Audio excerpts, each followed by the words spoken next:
नमस्कार। आज हम मुंशी प्रेमचंद की एक मार्मिक कहानी कफन आपके सामने प्रस्तुत करने जा रहे हैं। यह कहानी घीसू और माधव, जो बाप बेटे हैं, उनके बारे में है।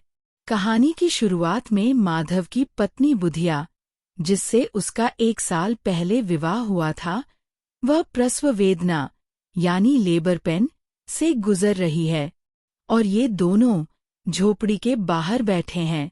आइए सीधा कहानी शुरू की जाए। भाग 1। झोंपड़े के द्वार पर बाप और बेटा दोनों एक बुझे हुए अलाव के सामने चुपचाप बैठे हुए थे और अंदर बेटे की जवान बीवी बुधिया प्रसव वेदना में पछाड़ खा रही थी। रह रहकर उसके मुंह से ऐसी दिल हिला देने वाली आवाज निकलती थी कि दोनों कलेजा थाम लेते थे। जाड़ों की रात थी। प्रकृति सन्नाटे में डूबी हुई, सारा गांव अंधकार में लय हो गया था। घीसू ने कहा, मालूम होता है बचेगी नहीं। सारा दिन दौड़ते हो गया, जा देख तो आ। माधव चिढ़कर बोला, मरना ही है तो जल्दी मर क्यों नहीं जाती? देखकर क्या करूं? तू बड़ा बेदर्द है। साल भर जिसके साथ सुखचैन से रहा, उसी के साथ इतनी बेवफाई। तो मुझसे तो उसका तड़पना और हाथ पांव पटकना नहीं देखा जाता। चमारों का कुनबा था और सारे गांव में बदनाम।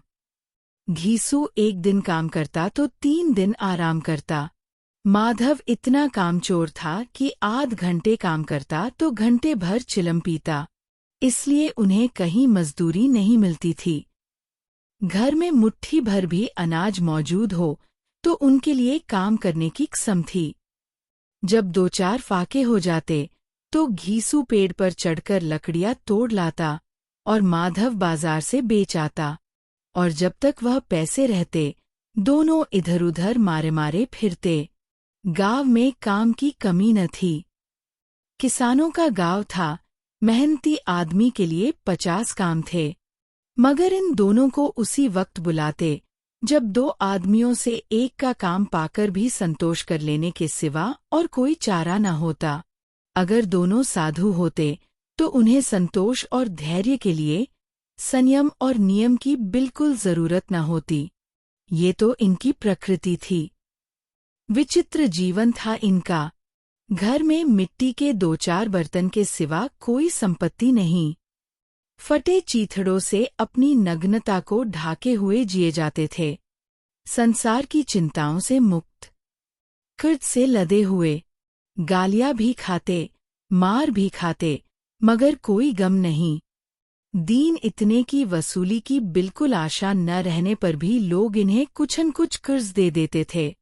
मटर, आलू की फसल में दूसरों के खेतों से मटर या आलू उखाड़ लाते और भून भानकर खा लेते, या 10-5 ऊख उखाड़ लाते और रात को चूसते।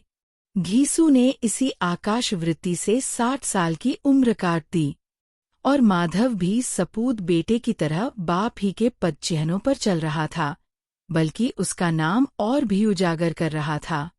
इस वक्त भी दोनों अलाव के सामने बैठकर आलू भून रहे थे, जो कि किसी खेत से खोद लाए थे। घीसू की स्त्री का तो बहुत दिन हुए देहांत हो गया था। माधव का ब्याह पिछले साल हुआ था। जब से यह औरत आई थी, उसने इस खानदान में व्यवस्था की नींव डाली थी और इन दोनों बेगैरतों का दोस्ख भरती रहती थी। जब से वह आई, यह दोनों और भी आलसी और आरा मतलब हो गए थे, बल्कि कुछ अकड़ने भी लगे थे। कोई कार्य करने को बुलाता तो निर्ब्याज भाव से दुगुनी मजदूरी मांगते। वही औरत आज प्रसव वेदना से मर रही थी और ये दोनों इसी इंतजार में थे कि वह मर जाए तो आराम से सोए। घीसू ने आलू निकालकर छीलते हुए कहा, जाकर देख तो क्या दशा है उसकी। चुड़ैल का फिसाद होगा और क्या। यहाँ तो ओझा भी 1 रुपया मांगता है। माधव को भय था कि वह कोठरी में गया तो घीसू आलूओं का बड़ा भाग साफ कर देगा। बोला, मुझे वहां जाते डर लगता है। डर किस बात का है, मैं तो यहाँ हूँ ही। तो तुम ही जाकर देखो ना। मेरी औरत जब मरी थी तो मैं 3 दिन तक उसके पास से हिला तक नहीं था। और फिर मुझसे लजाएगी कि नहीं? जिसका कभी मुंह नहीं देखा, आज उसका उघड़ा हुआ बदन देखूं। उसे तन की सुध भी तो न होगी। मुझे देख लेगी तो खुलकर हाथ पाँव भी न पटक सकेगी। मैं सोचता हूँ कोई बाल बच्चा हो गया तो क्या होगा। सौंठ, गुड़, तेल कुछ भी तो नहीं है घर में। सब कुछ आ जाएगा। भगवान दे तो। जो लोग अभी 1 पैसा नहीं दे रहे हैं, वे ही कल बुलाकर रुपए देंगे। मेरे 9 लड़के हुए, घर में कभी कुछ न था, मगर भगवान ने किसी न किसी तरह बेड़ा पार ही लगाया। जिस समाज में रात दिन मेहनत करने वालों की हालत उनकी हालत से कुछ बहुत अच्छी न थी, और किसानों के मुकाबले में वे लोग, जो किसानों की दुर्बलताओं से लाभ उठाना जानते थे, कहीं ज्यादा संपन्न थे, वहां इस तरह की मनोवृत्ति का पैदा हो जाना कोई अचरज की बात न थी। हम तो कहेंगे, ढीसू किसानों से कहीं ज्यादा विचारवान था और किसानों के विचार शून्य समूह में शामिल होने के बदले बैठकबाजों की कुत्सित मंडली में जा मिला था। हाँ, उसमें ये शक्ति न थी कि बैठकबाजों के नियम और नीति का पालन करता। इसलिए जहाँ उसकी मंडली के और लोग गांव के सरगना और मुखिया बने हुए थे, उस पर सारा गांव उंगली उठाता था। फिर भी उसे ये तस्कीन तो थी ही कि अगर वह फटेहाल है तो कम से कम उसे किसानों की सी जी-तोड़ मेहनत तो नहीं करनी पड़ती, और उसकी सरलता और निरीहता से दूसरे लोग बेजा फायदा तो नहीं उठाते। दोनों आलू निकाल निकाल कर जलते जलते खाने लगे। कल से कुछ नहीं खाया था। इतना सब्र न था कि ठंडा हो जाने दें। कई बार दोनों की ज़बानें जल गईं। छिल जाने पर आलू का बाहरी हिस्सा ज़बान, हलक और तालू को जला देता था, और उस अंगारे को मुंह में रखने से ज्यादा खैरियत इसी में थी कि वह अंदर पहुंच जाए। वहां उसे ठंडा करने के लिए काफी सामान थे, इसलिए दोनों जल्द जल्द निगल जाते। हालांकि इस कोशिश में उनकी आंखों से आंसू निकल आते। घीसू को उस वक्त ठाकुर की बारात याद आई, जिसमें 20 साल पहले वह गया था। उस दावत में उसे जो तृप्ति मिली थी, वह उसके जीवन में एक याद रखने लायक बात थी, और आज भी उसकी याद ताज़ा थी। बोला, वह भोज नहीं भूलता। तब से फिर उस तरह का खाना और भरपेट नहीं मिला। लड़की वालों ने सबको भरपेट पूरियां खिलाई थीं। सबको। छोटे बड़े सबने पूरियां खाईं, और असली घी की चटनी, रायता, 3 तरह के सूखे साग, एक रसेदार तरकारी, दही, चटनी, मिठाई। अब क्या बताऊं कि उस भोज में क्या स्वाद मिला। कोई रोक टोक नहीं थी। जो चीज चाहो मांगो, जितना चाहो खाओ। लोगों ने ऐसा खाया कि किसी से पानी न पिया गया। मगर परोसने वाले हैं कि पत्तल में गर्म गर्म गोल गोल सुवासित कचौरियां डाल देते हैं। मना करते हैं कि नहीं चाहिए। पत्तल पर हाथ रोके हुए हैं, मगर वह हैं कि दिए जाते हैं। और जब सबने मुंह धो लिया तो पान इलायची भी मिली, मगर मुझे पान लेने की कहा सुध थी। खड़ा हुआ न जाता था। चटपट जाकर अपने कंबल पर लेट गया। ऐसा दिलदरियाव था वह ठाकुर। माधव ने इन पदार्थों का मन ही मन मजा लेते हुए कहा, अब हमें कोई ऐसा भोज नहीं खिलाता। अब कोई क्या खिलाएगा। वह जमाना दूसरा था। अब तो सबको किफायत सूझती है। शादी ब्याह में मत खर्च करो, क्रियाकर्म में मत खर्च करो। पूछो, गरीबों का माल बटोर बटोर कर कहाँ रखोगे। बटोरने में तो कमी नहीं है। हाँ, खर्च में किफायत सूझती है। तुमने एक 20 पूरियां खाई होंगी। 20 से ज्यादा खाई थीं। मैं 50 खा जाता। 50 से कम मैंने ना खाई होंगी। अच्छा पका था। तू तो मेरा आधा भी नहीं है। आलू खाकर दोनों ने पानी पिया और वहीं अलाव के सामने अपनी धोतियां ओढ़कर पाव पेट में डाले सो रहे। जैसे दो बड़े बड़े अजगर गेंडुलिया मारे पड़े हों। और बुधिया अभी तक कराह रही थी। भाग 2 इंच। सवेरे माधव ने कोठरी में जाकर देखा तो उसकी स्त्री ठंडी हो गई थी। उसके मुंह पर मक्खियां भिनक रही थीं। पथराई हुई आंखें ऊपर टंगी हुई थीं। सारी देह धूल से लथपथ हो रही थी। उसके पेट में बच्चा मर गया था। माधव भागा हुआ घीसू के पास आया। फिर दोनों जोर जोर से हाय हाय करने और छाती पीटने लगे। पड़ोस वालों ने ये रोना धोना सुना तो दौड़े हुए आए और पुरानी मर्यादा के अनुसार इन अभागों को समझाने लगे। मगर ज्यादा रोने पीटने का अवसर न था। कफन की और लकड़ी की फिक्र करनी थी। घर में तो पैसा इस तरह गायब था जैसे चील के घोंसले में मांस। बाप बेटे रोते हुए गांव के जमींदार के पास गए। वह इन दोनों की सूरत से नफरत करते थे। कई बार इन्हें अपने हाथों से पीट चुके थे। चोरी करने के लिए, वादे पर काम पर न आने के लिए। पूछा, क्या है बे घिसुआ, रोता क्यों है? अब तो तू कहीं दिखलाई भी नहीं देता। मालूम होता है इस गांव में रहना नहीं चाहता। घीसू ने जमीन पर सिर रखकर आंखों में आंसू भरे हुए कहा, सरकार, बड़ी विपत्ति में हूं। माधव की घरवाली रात को गुजर गई। रात भर तड़पती रही सरकार। हम दोनों उसके सिरहाने बैठे रहे। दवा दारू जो कुछ हो सका सब कुछ किया, मुदा वह हमें दगा दे गई। अब कोई एक रोटी देने वाला भी न रहा मालिक। तबाह हो गए। घर उजड़ गया। आपका गुलाम हूं। अब आपके सिवा कौन उसकी मिट्टी पार लगाएगा? हमारे हाथ में तो जो कुछ था वह सब तो दवा दारू में उठ गया। सरकार ही की दया होगी तो उसकी मिट्टी उठेगी। आपके सिवा किसके द्वार पर जाऊं? जमींदार साहब दयालु थे, मगर घीसू पर दया करना काले कंबल पर रंग चढ़ाना था। जी में तो आया, कह दें, चल दूर हो यहाँ से। यूं तो बुलाने से भी नहीं आता। आज जब गर्ज पड़ी तो आकर खुशामद कर रहा है। हरामखोर कहीं का, बदमाश। लेकिन यह क्रोध या दंड देने का अवसर न था। जी में कुढ़ते हुए 2 रुपए निकालकर फेंक दिए, मगर सांत्वना का एक शब्द भी मुंह से न निकला। उसकी तरफ ताका तक नहीं, जैसे सिर का बोझ उतारा हो। जब जमींदार साहब ने 2 रुपए दिए तो गांव के बनिए महाजनों को इनकार का साहस कैसे होता? घीसू जमींदार के नाम का ढिंडोरा भी पीटना खूब जानता था। किसी ने 2 आने दिए, किसी ने 4 आने। 1 घंटे में घीसू के पास 5 रुपए की अच्छी रकम जमा हो गई। कहीं से अनाज मिल गया, कहीं से लकड़ी। और दोपहर को घीसू और माधव बाजार से कफन लाने चले।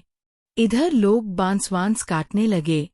गांव की नर्म दिल स्त्रियां आकर लाश देखती थीं और उसकी बेक्सी पर 2 बूंद आंसू गिराकर चली जाती थीं। भाग 3। बाजार में पहुंचकर घीसू बोला, लकड़ी तो उसे जलाने भर को मिल गई है, क्यों माधव? माधव बोला, हाँ, लकड़ी तो बहुत है, अब कफन चाहिए। तो चलो, कोई हल्का सा कफन ले लें। हाँ, और क्या, लाश उठते उठते रात हो जाएगी। रात को कफन कौन देखता है? कैसा बुरा रिवाज है कि जिसे जीते जी तन ढाकने को चीथड़ा भी न मिले, उसे मरने पर नया कफन चाहिए। कफन लाश के साथ जल ही तो जाता है, और क्या रखा रहता है? यही 5 रुपए पहले मिलते तो कुछ दवा दारू कर लेते। दोनों एक दूसरे के मन की बात ताड़ रहे थे। बाजार में इधर उधर घूमते रहे। कभी इस बाजार की दुकान पर गए, कभी उसकी दुकान पर।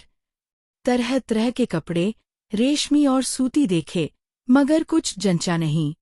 यहाँ तक कि शाम हो गई।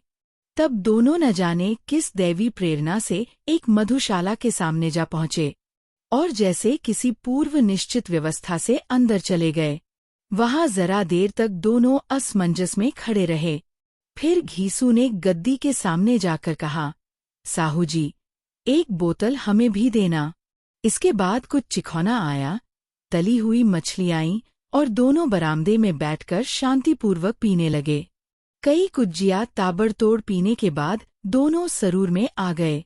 घीसू बोला, कफन लगाने से क्या मिलता, आखिर जल ही तो जाता, कुछ बहू के साथ तो न जाता। माधव आसमान की तरफ देखकर बोला, मानो देवताओं को अपनी निष्पापता का साक्षी बना रहा हो। दुनिया का दस्तूर है, नहीं लोग बामनों को हजारों रुपए क्यों दे देते हैं? कौन देखता है परलोक में मिलता है या नहीं? बड़े आदमियों के पास धन है, खूके। हमारे पास फूकने को क्या है? लेकिन लोगों को जवाब क्या दोगे? लोग पूछेंगे नहीं, कफन कहाँ है? घीसू हंसा, अबे, कह देंगे कि रुपए कमर से खिसक गए। बहुत ढूंढा, मिले नहीं। लोगों को विश्वास न आएगा, लेकिन फिर वही रुपए देंगे। माधव भी हंसा, इस अनपेक्षित सौभाग्य पर बोला, बड़ी अच्छी थी बेचारी, मरी तो खूब खिला पिलाकर। आधी बोतल से ज्यादा उड़ गई। घीसू ने 2 सेर पूरियां मंगाई, चटनी, अचार, कलेजिया। शराब खाने के सामने ही दुकान थी। माधव लपककर 2 पत्तलों में सारे सामान ले आया। पूरा 1.5 रुपया खर्च हो गया। सिर्फ थोड़े से पैसे बच रहे। दोनों इस वक्त इस शान में बैठे पूरियां खा रहे थे जैसे जंगल में कोई शेर अपना शिकार उड़ा रहा हो। न जवाबदेही का खौफ था, न बदनामी की फिक्र। इन भावनाओं को उन्होंने बहुत पहले ही जीत लिया था। घीसू दार्शनिक भाव से बोला, हमारी आत्मा प्रसन्न हो रही है तो क्या उसे पुण्य न होगा? माधव ने श्रद्धा से सिर झुकाकर तस्दीक की, जरूर से जरूर होगा। भगवान, तुम अंतर्यामी हो। उसे बैकुंठ ले जाना। हम दोनों हृदय से आशीर्वाद दे रहे हैं। आज जो भोजन मिला वह कभी उम्र भर न मिला था। एक क्षण के बाद माधव के मन में एक शंका जागी। बोला, क्यों दादा, हम लोग भी एक न एक दिन वहां जाएंगे ही। घीसू ने इस भोले भाले सवाल का कुछ उत्तर न दिया। वह परलोक की बातें सोचकर इस आनंद में बाधा न डालना चाहता था। जो वह हम लोगों से पूछे कि तुमने हमें कफन क्यों नहीं दिया तो क्या कहोगे? कहेंगे तुम्हारा सिर। पूछेगी तो जरूर, तू कैसे जानता है कि उसे कफन न मिलेगा? तू मुझे ऐसा गधा समझता है? 60 साल क्या दुनिया में घास खोदता रहा हूं। उसको कफन मिलेगा और बहुत अच्छा मिलेगा। माधव को विश्वास न आया। बोला, कौन देगा? रुपए तो तुमने चट कर दिए, वह तो मुझसे पूछेगी। उसकी मांग में तो सिंदूर मैंने डाला था। कौन देगा? बताते क्यों नहीं?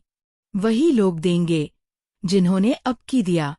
हाँ, अब की रुपए हमारे हाथ न आएंगे। ज्यों-ज्यों अंधेरा बढ़ता था और सितारों की चमक तेज होती थी, मधुशाला की रौनक भी बढ़ती जाती थी।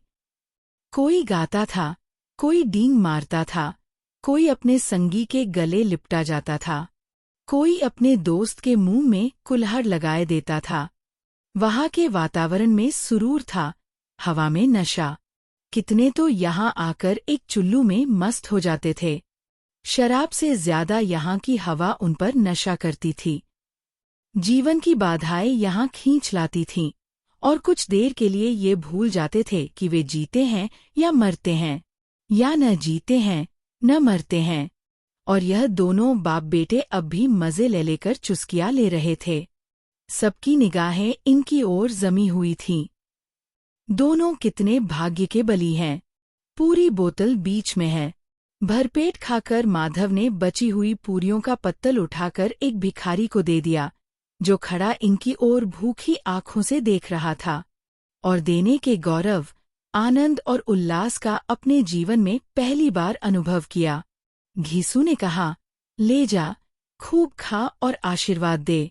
जिसकी कमाई है वह तो मर गई, मगर तेरा आशीर्वाद उसे जरूर पहुंचेगा। रोए रोए से आशीर्वाद दो, बड़ी गाढ़ी कमाई के पैसे हैं। माधव ने फिर आसमान की तरफ देखकर कहा, वह बैकुंठ में जाएगी दादा, बैकुंठ की रानी बनेगी। घीसू खड़ा हो गया और जैसे उल्लास की लहरों में तैरता हुआ बोला, हाँ बेटा, बैकुंठ में जाएगी। किसी को सताया नहीं, किसी को दबाया नहीं। मरते मरते हमारी जिंदगी की सबसे बड़ी लालसा पूरी कर गई। वह ना बैकुंठ जाएगी तो क्या ये मोटे मोटे लोग जाएंगे, जो गरीबों को दोनों हाथों से लूटते हैं और अपने पाप को धोने के लिए गंगा में नहाते हैं और मंदिरों में जल चढ़ाते हैं।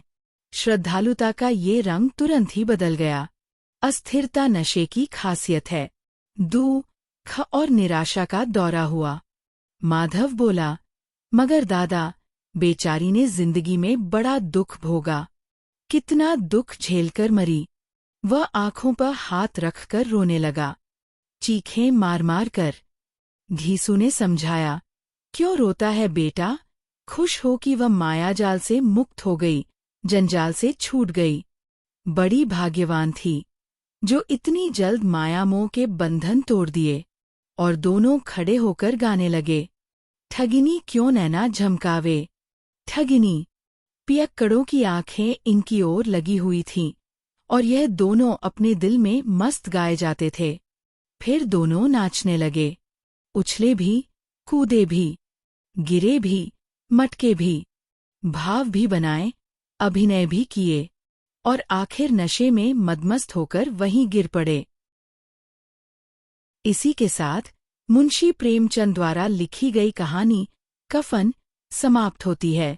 अगर आपको यह प्रस्तुति पसंद आई हो तो ऐसी ही चुनिंदा कहानियों और साहित्यिक सारांशों को गहराई से जानने के लिए हमारे चैनल साहित्य स्क्वायर को सब्सक्राइब करना न भूलें। हम जल्द ही मिलेंगे एक और नई कहानी के साथ। धन्यवाद।